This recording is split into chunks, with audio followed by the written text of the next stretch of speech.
but what can we do to at least elevate the experience? You can do no contact drop-offs, and then everyone really has a piece of the puzzle that makes the whole immersive digital party. Hey guys, it's Ellie from Damn Good Shindig. And this is Haley. And welcome back. This is week 2 of our new show, Damn Good Creations. We almost had it.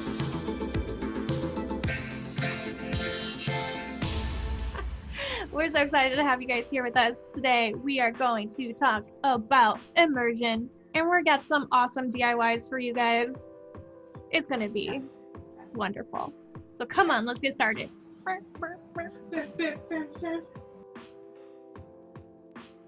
You know that word. You hear that word all the time now. It's used for pretty much everything. And it's kind of lost all meaning, to be honest. But we still like it because it accurately describes what we are striving for when we put on an event. Exactly. Yeah. It's definitely a hot word. I think we fell in love with it like 3 years ago or so. Yeah, and we were like, immersive. And then we said it 20,000 times. And yeah. So Ellie, when we're throwing an in-person party and we want to use that word, that buzzword immersion, what does that mean? Bunch of different aspects to really be immersive. So like you want your guests at any party to walk in and be fully immersed in this world or of the party that you are trying to. Isn't it the rule of defining things? You can't use the word that you're. It was in the dictionary. It was like immersed, but like you're surrounded. I'll give you a pass atmosphere. Because Merriam-Webster is a sassy bitch, and if she does it, you could do it too. Exactly. The point is all of your senses are surrounded and filled with whatever the world you are trying to create. You do it through sights, through sounds, through scents, through hearing music. Like it's like whoosh, whoosh, whoosh, whoosh, whoosh. Yeah, and ideally, touch. Yes, I think that's almost the biggest thing because you can be immersed mostly when you're watching a film, right? You completely forget when you're watching something that you really, really love, what the real world does. You have all those things. You have the sights, you have the sounds, basically every one of your senses except touch. So when we're talking about an immersive party, the most exciting thing is that you can actually go around and touch things. And I sure know that Ellie loves to touch things because when we went to Sleep No More, we met up at the end. She said, I touched everything. Okay, but now in COVID times, please wash your hands. It makes me so sad that I can't touch it. I know. It almost feels wrong now, right? You just, the idea of touching things that other people have touched and then going on an adventure all night and never washing your hands, it's just... Oh my gosh. We live in different times than we were last year, that's for sure. Yeah. But that's a great example of immersive theater. Sleep No More is you get to travel through this warehouse that they've like decorated while they're doing like a kind of modern interpretation of Macbeth. And so you create your own experience because you start somewhere and maybe you don't see anybody, or maybe there's like a couple actors or dancers there. Like you can choose to follow them or just like wander wherever your heart wants to. And it is just like such a cool experience. And yes, you can touch everything. You can open the drawers, you can read the letters, and they all mean something and have purpose and reason. Yeah. And that is why we, coming from a film and television background, we love being able to work in this space because it means that we can add that extra layer that you would never see on screen. It's wonderful. So Ellie, we've talked about what we love about immersion, and now all our appetites are wet and we want to experience that, but we can't because it's COVID times. Yeah. So here we are throwing this witch tea and we're doing it virtually because that's how you be safe in 2020. So you can't exactly be immersive when you have just a bunch of boxes on the screen and those are all the people at the party and that's it. So, but what can we do to at least elevate the experience so it still feels like a whole environment? I think there's a few things that we could do to elevate our virtual parties, which we talked about in depth last week. It's really about how does one safely get like tangible items and a shared experience, you know, across a digital platform. So, and that's where our Party in the Box comes in.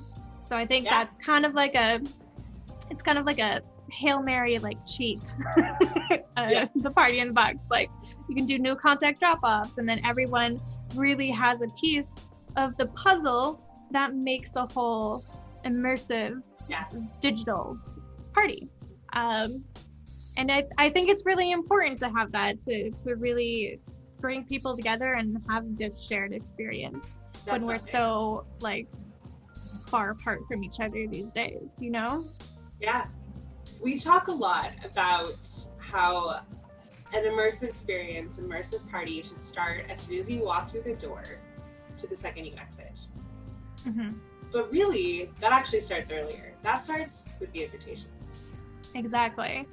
I definitely love invitations. I love like stationery and that jazz. I was always one of those kids that was like, oh, it's back to school time, I get new notebooks, you know? Like I love stuff like that, and like stores that sell like cute little stationaries are just kind of my kryptonite. All right, so Haley.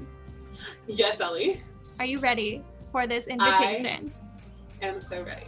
Bring on the invitation. Oh my god. Oh, that is so pretty. I love it. It's a moon. So this is basically the printout that we'll have on our website for you guys to download, the circle. And what I did was I printed it on sticker paper so I could get this beautiful circle, and I cut it out, and then I put it on this lovely black flat card, which you can pick at any stationery store. I went to Paper Source. Nice. Okay. So that's how you get this like beautiful silhouette. But you know, I like to kick it up a notch, so I also splattered some galaxy star painting on the back of the flat card. So there's a little bit of white. Because and it adds some texture too. So it's not just a flat thing. There's lots of different levels. And then every invitation is a little bit different. It's a little personalized, you know, because you can't splatter the same every time. So there's a little bit of white and silver paint in here, and then I also splattered a little bit of purple to get our color scheme going in that as well. So that's beautiful. That's going early. And then here's what I did with the beautiful QR code. It's just a sticker on the back. So I didn't want the QR code to open up the meeting straight away. We actually made a Google Doc with the Zoom invite link and with other pertinent information that we'll need for the party. And then the QR code leads you straight to that. Ellie, can you read the invitation to me since I can't read it from here? Oh, okay, sure. You have been summoned to attend a witch's tea Saturday, October 31st, 2020. Hello. We will meet in the virtual realm at the strike of 4:00 p.m. Bewitching attire is encouraged. Grimoires will be conjured prior to tea time with all necessary ingredients for spellcasting. Magic portal on back will take you where you need to go. Blessed be. Yay! That is incredible. I love the language. Yay! I love everything about it. And so we also went with so just some like nice elevated envelopes. I love black. It's beautiful. We got like a gold Sharpie marker to write all the names and addresses out, and some fun celestial stickers on the back that kind of glitter. I spy another moon. Yes, another moon. And then of course, to get it through that mail, we got these like holographic spooky silhouette stamps from the Postal Service. Postal Service. Look at that. That's really pretty. I like that. They're so pretty. I love them so much. And then metallic orange. Yeah, I mean, there's different ones. There's like 5 different colors. Okay. They're great, and you can support the USPS. Yay!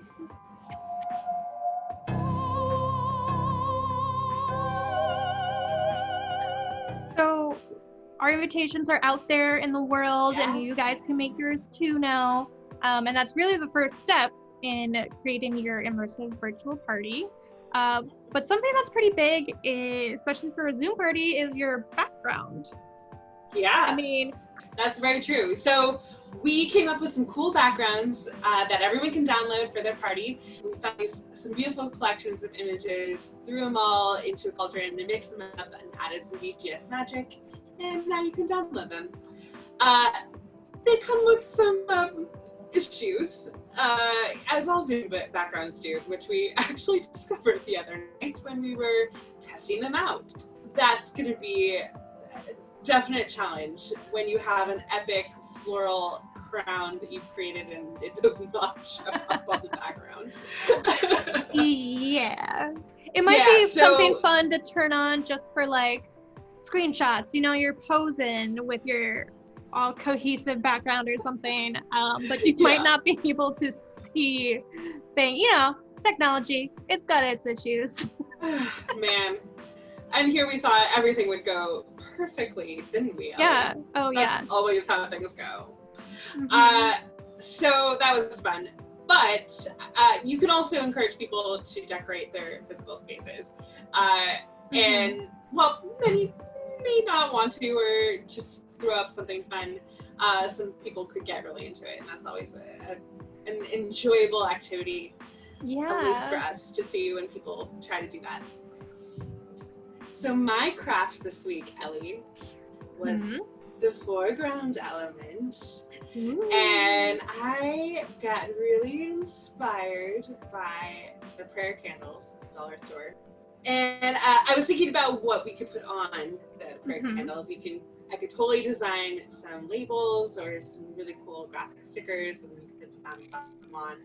But I wanted to do something a little craftier, a little more tangible and individualized. So, this is what.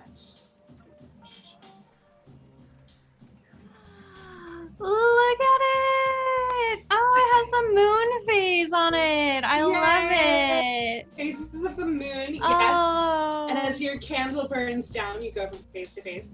So I thought that would be a really fun, beautiful thing to throw into each grimoire box. Yeah, and those so are each great. guest will have one. So I created the moon phase shapes by making stamps out of small round foam brushes. I first traced the shapes onto the brushes and then cut away the negative space. And then I took needle nose pliers and pulled away some of the foam and poked holes in each brush to get a more imperfect texture. You don't want those moons to be too smooth. Then I dipped the dry foam directly into white paint and dabbed away the extra on a paper towel and imprinted first the whole moon onto the center of the candle and gently following the curve of the glass from side to side because it's rounded. Then I followed with each of the other phases, working up and down from the center out. And I wasn't too worried about perfection, not in the spacing or the placement of the moons. I totally prefer that this looks handmade because it's a proper spellcasting candle and those gotta be handmade. Working with those sponges is not the easiest task. You think it's going to come out perfectly, and then you realize you had to put a little more oomph into it. When the candles were dry, I took a raffia ribbon and tied it in a bow around the center of the candle, and then took some foraged dried twigs and feathers, which I found in my yard, and tucked them into the ribbon. And the candle is done. So I repeated this for all the party guests, and now everyone will have a candle in their grimoire box. Nice. Those look great. I'm so excited. Thank you. Yeah, I'm pretty happy with them. I've had a great time. I think they're really pretty, and they'll definitely add that tangible feeling that we want, and that it'll have, you can light them, and then they'll be sitting in front of you, kind of like so. Imagine some glowing situation here, lighting up my face. Wouldn't that be pretty? So thank you. So we've got our foreground element. All right, well, I think that was it for our DIYs today. Thank you so much for tuning in. We hope you enjoyed episode 2 and come back for episode 3 next week. We are going to be making our grimoires. Magic. Magic's about to happen. Mm-hmm. So this week was fun, but next week is going to be pretty intense. It's a big project, and it'll be great to get out of the way so we have a place to put all of the fun things that we're going to be creating the rest of the series. Yes. So please, if you like this video, like it, comment, subscribe, follow us, do all the things. Internet it up, people. We love you. Yeah. We want you to share this with the world. Please do. And share with us what you're making, because we want to see. Yes, we'd love to see your DIYs if you're following along with us. So just tag us at Damn Good Shindig, and we will totally see it and repost it, and it's going to be awesome. Can't wait. Yay! Yay, so come create with us, you guys. Thanks for tuning in. We will see you next week. Awesome. Stay spooky. Stay spooky.